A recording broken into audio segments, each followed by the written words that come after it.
I would like to ask you, if you take an unselected group of patients, and if we take a combination of standard fractionated radiotherapy in combination with cisplatinum 100 milligram per square meter as a standard.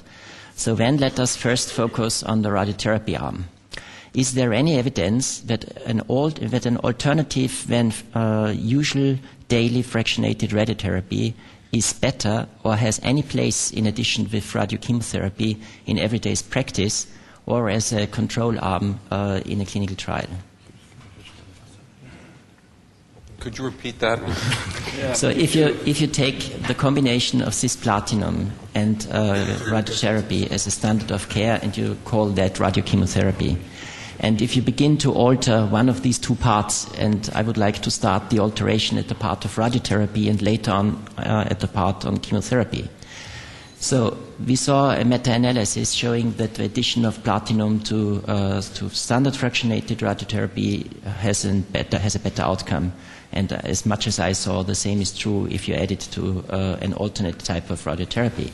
But the question arises, is there a difference if you combine a constantly kept dose of cisplatinum with two different types or more different types of radiotherapy? So what is the usual type of standard therapy for radiotherapy in combination with 100 milligram per square meter cisplatinum?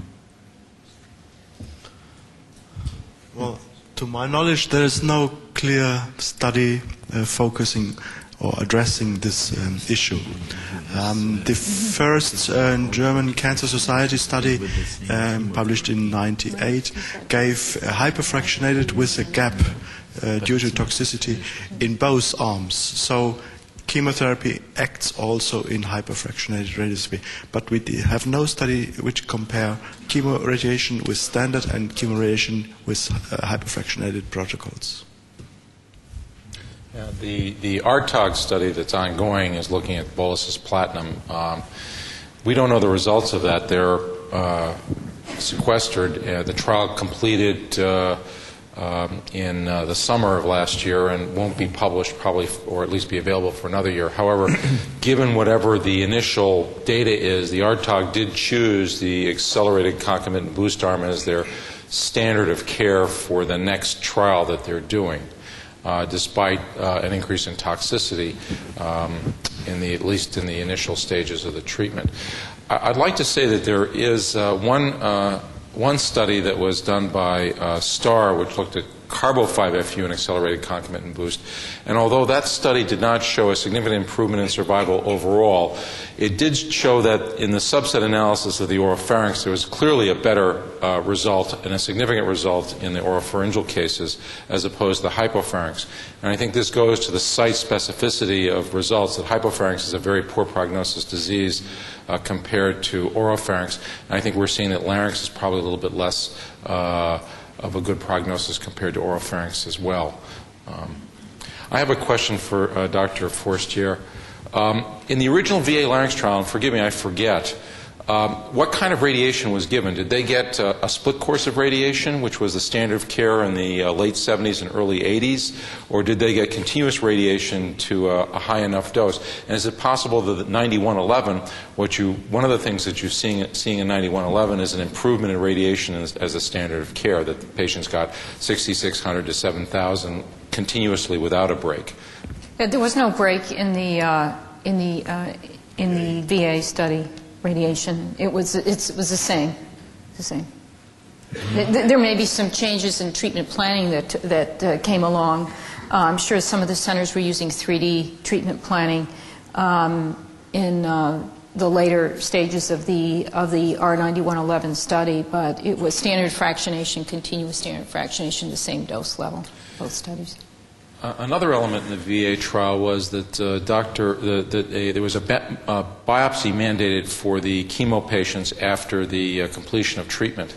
And one of the things that came out of that, at least for larynx, was that that partial response and complete response were not good, not entirely accurate predictors of biologic response.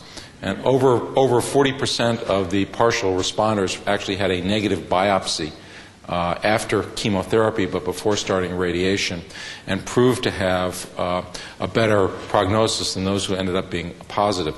So I think that goes towards the data you showed in which your partial responders who went on with radiation therapy and chemotherapy in 9111 actually only had 1 out of 12 failures in that group. Right. They were a little different because they were patients who did not have a partial response.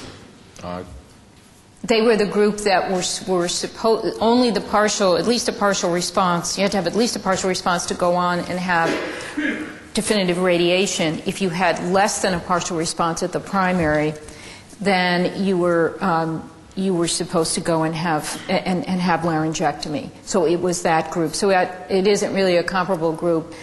I think that the VA study did require that biopsy, which helped with assessment. The biopsy was not required in the larynx study, and I think it is difficult to, if you're relying on imaging, or it's difficult to determine response. You either have a very good response, or you have minimal response or progression. But to actually quantitate may be difficult.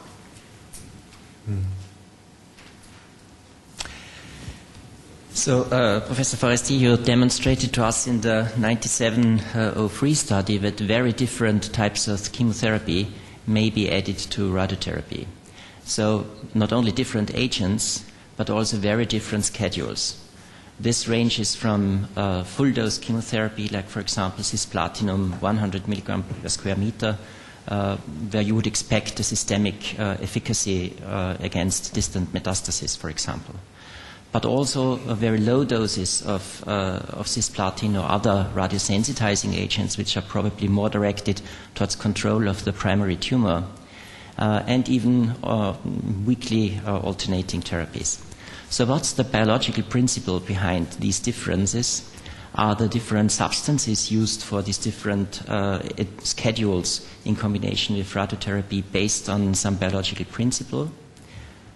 And what's the direction you are following? Well, I think that it would have been nice if there was a cisplatin 100 per meter squared times 3 in that, but of course it was a randomized phase 2 trial looking at these alternative regimens. I think that the commonality from a very simplistic point of view is the fact that the 2 arms that did the best, which was the hydroxyurea 5-FU and radiation given every other week, and the continuous weekly dosing of the cisplatin and paclitaxel. Well, one theme is, of course, that one would think that you're maximizing your radiation enhancement the more chemotherapy you have with each fractionation or with your chemo. So giving it during every week, giving it throughout, you might think is going to have a better impact. And certainly it did, compared to the arm that had the low dose of cisplatin, the 10 milligram per meter squared, and the 5-FU at the 400 milligram per meter squared infusion just during the last 10 days of radiation. That was clearly looked inferior to the other 2 arms. So I think that the biologic principle being tested, and that was an MD Anderson concept, was that your accelerated repopulation is maximum about 5 weeks into your radiation. And so at that point, if you introduce your chemotherapy, you may have the most benefit, and you're not getting the toxicity of chemotherapy throughout.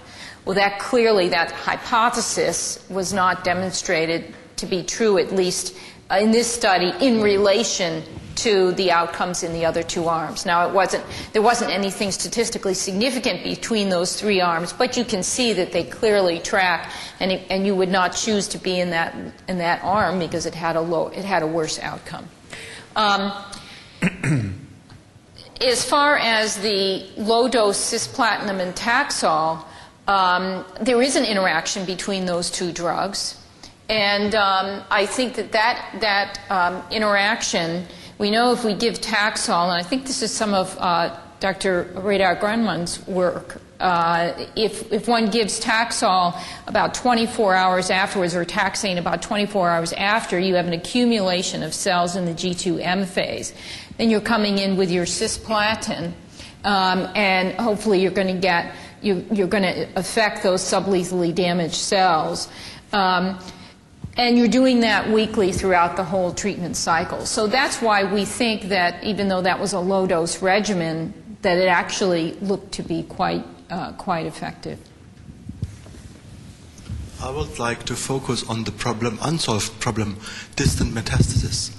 As we know from the Budach study, patients receiving chemotherapy used as a radiosensitizer will have still the same number of distant mets compared to those not receiving any chemo.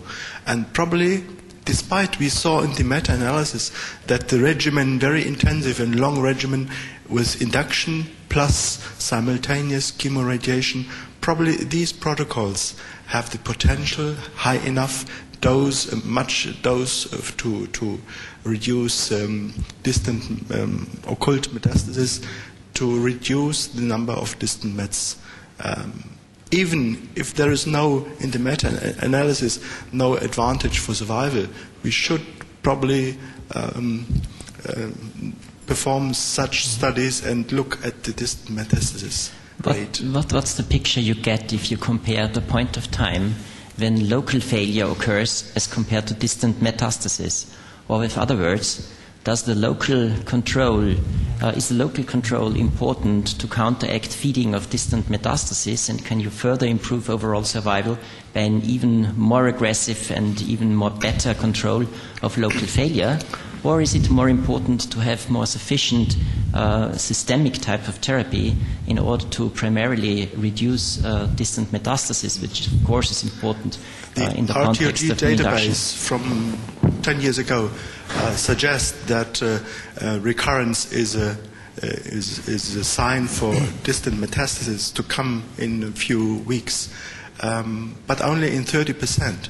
All other patients have distant mets without local recurrence. So I think we should do both, because in the adjuvant chemotherapy studies, it has been shown that the chemotherapy reduces the incidence of distant metastasis, head and neck contract program.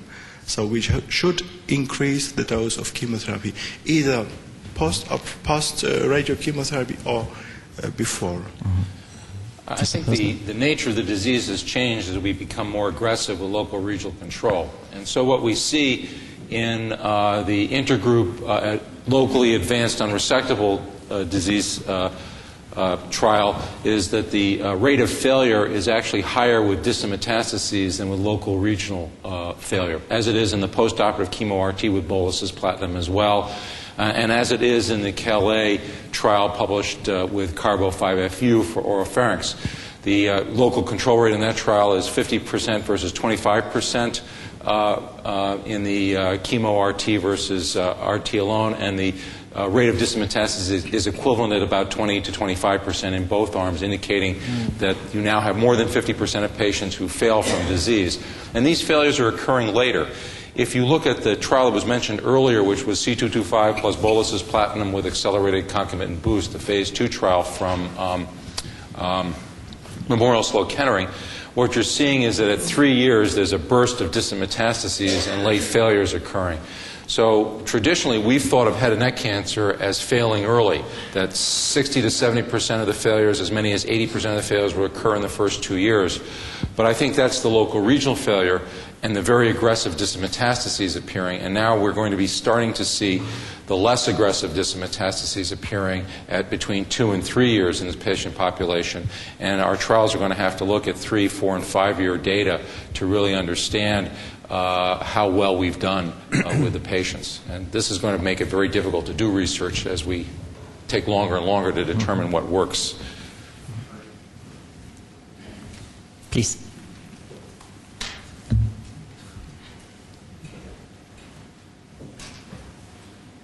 Peter Ambrosch from Kiel. I would like to make a statement on the organ preservation concepts in laryngeal cancer from a surgical standpoint. And you and your colleagues are to be congratulated to these excellent results, and we are not aware of any other study with such high organ preservation rates in laryngeal cancer. But when I remember the inclusion criteria correctly for these studies and the list of your patient characteristics, I remember that 15% of the patients had T2 carcinomas, and in 30% of the patients the vocal cords were mobile, and about 2/3 of the patients had supraglottic carcinomas. So I think that in a considerable number of these patients, surgical organ preservation concepts, these are partial resections, either done endoscopically or classical, or extended partial resections would be possible, and these patients would not need a total laryngectomy. And another question is, this is a very big number of institutions contributing to these studies. Are you aware about the patients who had maybe similar tumors, but they were not included in the study? This means, do you know anything about the selection of the patients who came in the study and the patients who were excluded from the study? Mm-hmm. And as far as I remember, the analysis, the statistical analysis with respect to the subsite gave no, this means glottic subsites and supraglottic carcinomas, gave no significant difference. But I'm aware of a study from France with an induction chemotherapy and radiotherapy, and in this study the inclusion criteria was T3 glottic carcinoma. This means fixation of the vocal cord, and this was a study very similar or the same design as the study of Greil. And in this study, the organ preservation rate was less than 30%. This means that patients with glottic carcinoma might do considerably worse than patients with supraglottic carcinoma. So I can't agree with the final conclusion of this paper that for the majority of patients a non-surgical organ preservation approach would be the best. Thank you for those comments. Let me and I may ask you to repeat some of that, but the comment regarding feasibility of partial laryngectomy, I would have to defer that to Dr. Randall Weber, who was the surgery co-chair, and we did actually have some questions addressed to us after we published the paper. And in his opinion, having reviewed every one of those records, that there were very few of these patients that would have been amenable to a partial laryngectomy. Now, so that's all I can say about that, and I realize that at some centers in Europe, perhaps that's practiced more than in the U.S. I can't comment further. I'm sorry on that. The second point concerning, let's see, what was your? Oh, the selection. I think that's a good question, but I don't know, and we don't have that data as to, we didn't keep screening data. How many people were screened and turned down the study or were not offered the study at a center? So we do not have that data. And the third question concerned, what was your third question?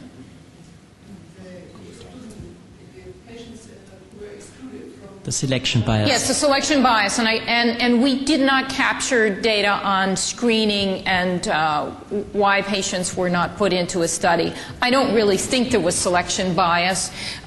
You look at the criteria, and that's really what we see. Most of the patients we see in the U.S. are supraglottics that fall into this category.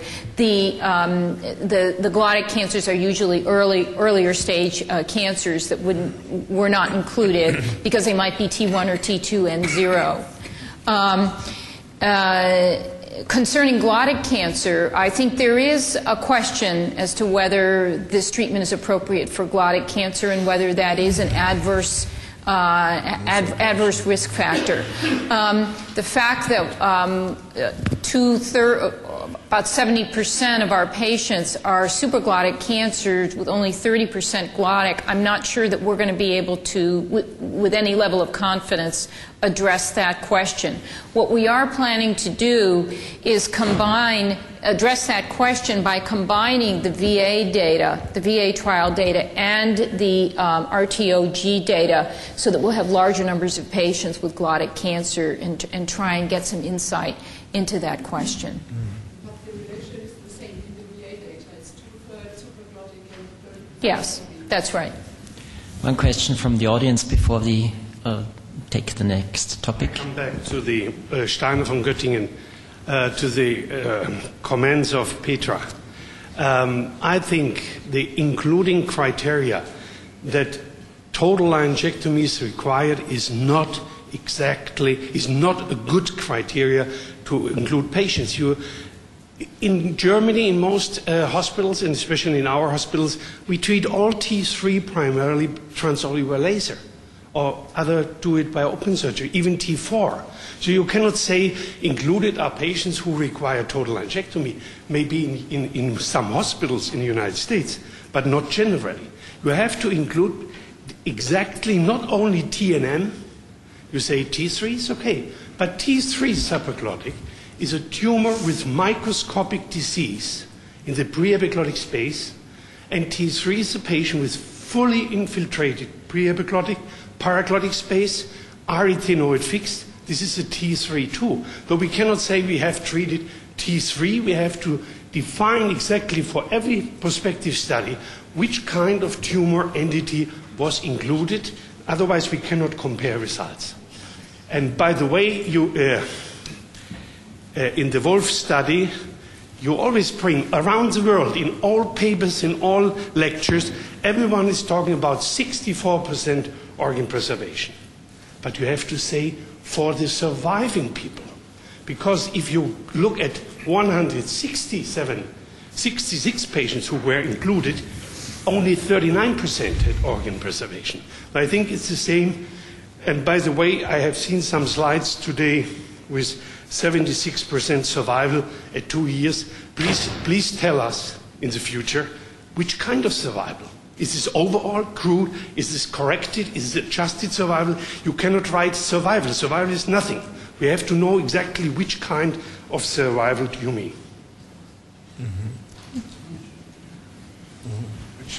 I think the panel should probably answer this comment. All of the survival data that I showed you was overall survival data that was generated from the statistical group at the radiation therapy oncology group office. It is adjusted survival over that period of time. I apologize if I wasn't clear that when I said survival that was overall survival and not disease-free survival or something or some other survival parameter. And I appreciate your comments about the T3, and I'm happy to feed those back to my surgical colleagues. And we're very interested in getting the best answer possible and the best recommendation possible. And, I would certainly be willing to relook at the data in a different fashion based on some of the parameters that you outlined. So thank you for that comment. I would like to come back to the RTO. Do you want to? Okay, I didn't see that. You're welcome. I have a moment for a comment. Jatin Shah, New York. I think I want to bring the point that Marshall Posner brought about, and I think that is very crucial as we go into designing future trials. No question that the last 10 years have shown that administration of chemo and radiation has given us approximately 10, 12, 13, 14% advantage in survivorship, local regional control, and reduction in distant metastasis. But all the 2 years data we see were based on the predicted patterns of failure for, quote, head and neck cancer failing in first 2 years. That notion comes from surgical treatment alone. Go back into literature 30, 35 years. Majority of the patients with squamous carcinoma of the head and neck who failed loco-regionally failed in first 2 years after surgical treatment alone. 80% had local regional recurrence in first 18 to 24 months. Simple addition of post-operative radiation therapy brought that local regional failure rate down to 15-20%. We ignore that fact. And the recurrent disease did not become manifest in first 24 months. It became manifest at 3 and 4 years. We ignore that fact. So to talk about 2-year tumor control, local regional and survivorship, designing future trials would be inappropriate. We need to look at 3 and 4 and 5-year tumor control rates, local regional and survivorship. More importantly, we should have 3, 4, 5-year follow-ups on the 9111, as well as Greg Wolf is doing, delayed follow-up on the VA trial. Because that's how we are going to learn in future whether these things do really mean anything or we are only postponing it further out. We are not seeing failures at 2 years, but we'll see them at 4 years. And that, if we do see that, it should come about in literature. Similarly, the toxicity and morbidity data.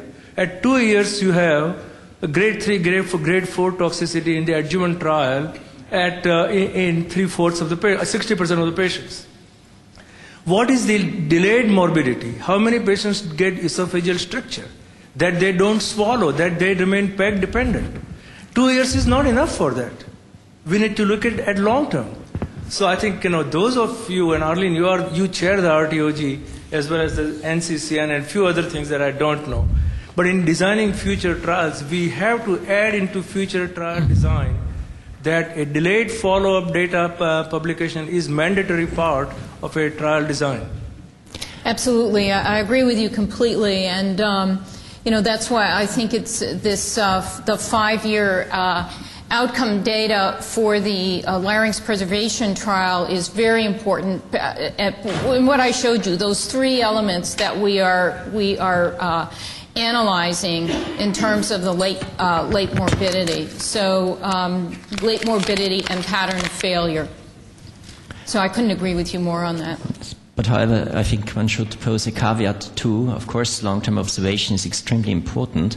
But if we are not able to generate surrogate markers which tell us about the efficacy of novel types of treatment early, when we will lose much of the progress which could be made. So I think we need both. We need better surrogate markers for overall survival and for quality of life, which are capable to tell us early during the treatment what the end result will be. But we cannot wait 10 years to say that the overall survival was not just, the benefit in overall survival was not justified because of a long-term toxicity. Well, one of the benefits of the kinds of statistical analyses that are being done, the log rank analysis or hazard rate analysis, for example, allows you to look at the benefit over time. So a therapy in which patients die from secondary events, cardiac disease, or perhaps toxicity, and the survival reduces to 5 or 6% at 5 years, but there's still a fairly brisk benefit over that 5 years for the patients that were treated with that therapy, can be picked up with log rank analysis and hazard analysis. Insofar as the non-surgical cases that are treated with radiation in the past or received induction, I think that the vast majority of the local regional recurrences took place in the first 2 to 3 years in those populations. If you look at the survival curves for the VA larynx trial and some of the other studies where concomitant chemo-RT was not used, you see early failures were with the local regional failures in those groups. So at least earlier, when there was less aggressive local regional treatment, we were seeing these early failures, but now we're seeing the slow-growing distant metastases that are thrown off by this disease. This is far different from esophageal carcinoma. For example, if you have a single lymph node in esophageal carcinoma, you have an 80% risk of distant metastases or failure, and that's just not true in head and neck cancer, even though the size of the nodes might be a little bit different. It's a little harder to appreciate them. So the biology is different, and I think that that's part of the analysis. In addition, we may be seeing later recurrences with the HPV-positive tumors. We see good prognosis there, but we don't know whether these oropharyngeal carcinomas are going to show up with more distant metastases later. And it's premature to assume that we're not. So that's all kind of going into the mix. Yeah. I would like to make a point for the cisplatinum combination with radiation, because I think it's extremely important to have the optimal schedule here. And the normal schedule, 100 milligram per meter square cisplatinum with concurrent radiation is, I think, not optimal. We have other schedules which are far better, I think, meanwhile.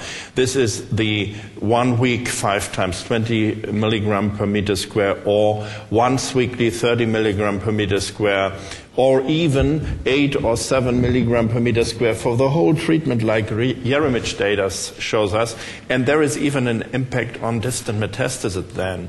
I think with concurrent radiation, it would be better to leave the 100 milligram per meter square, especially when you look at the fact that 1/3 of all the patient population is not able to do this third cycle, only 2 cycles then. And then the total dose of platinum in this proportion of patients is suboptimal. And you have better compliance with the total dose when you have the other schedules. So I think I would very much recommend to do other concurrent cisplatinum dosage. I think we have 5 minutes left to discuss, and I would like to ask the panel to discuss 2 points in addition. The one is, Professor Forestier stated that induction chemotherapy as a result of the 9011 study is not the standard of care and is experimental. There is data from the meta-analysis showing that a sufficient type of induction chemotherapy has an about the same overall survival benefit as radiochemotherapy its own. And of course, the field is challenged by the docetaxel data we will be presented later on today. But if you set radiochemotherapy as a standard and would say that induction chemotherapy is followed by radiochemotherapy, would you then again state that induction chemotherapy, for example, for advanced stages of disease with a large tumor volume is not a standard, and secondarily, or could not be used in everyday's practice? And secondarily, I think the most important aspect is how to choose the right patient for the right type of therapy. Wouldn't induction chemotherapy let us open the possibility to select the patients responding on the one hand, or those not responding and deserving other types of more aggressive types of radiotherapy associated with, for example, cetuximab or other novel agents, or other parameters, molecular biology or whatever, suitable in future for selecting the appropriate patients for a selected type of therapy? I think that there are 2 concepts here that you're talking about. One is using induction as a surrogate biomarker. And the other is using induction to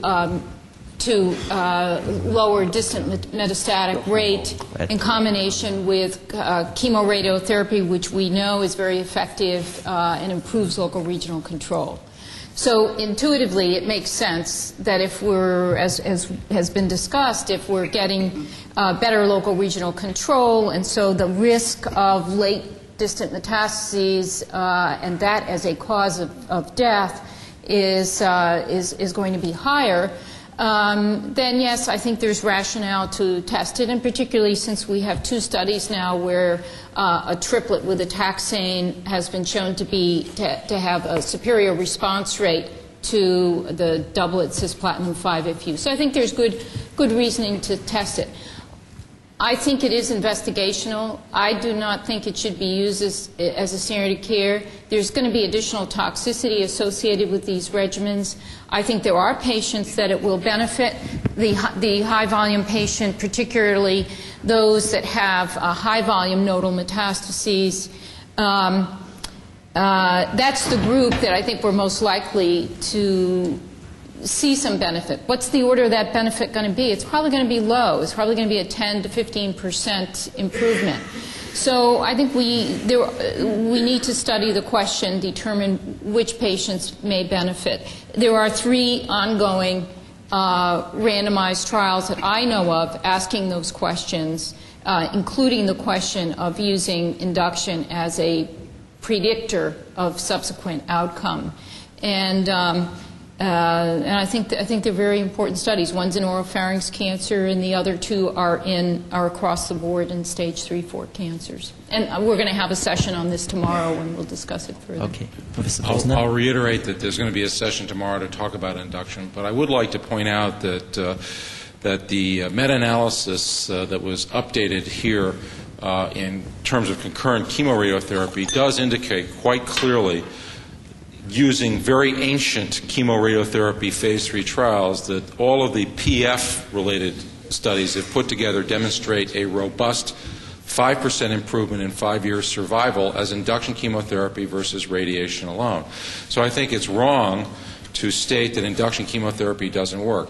Induction chemotherapy with bad drugs doesn't work. Induction chemotherapy with inappropriate regimens doesn't work, and probably induction chemotherapy in early stage 3 resectable disease is suboptimal compared to induction chemotherapy in unresectable disease. And I think that's going to come out as we see these studies coming along.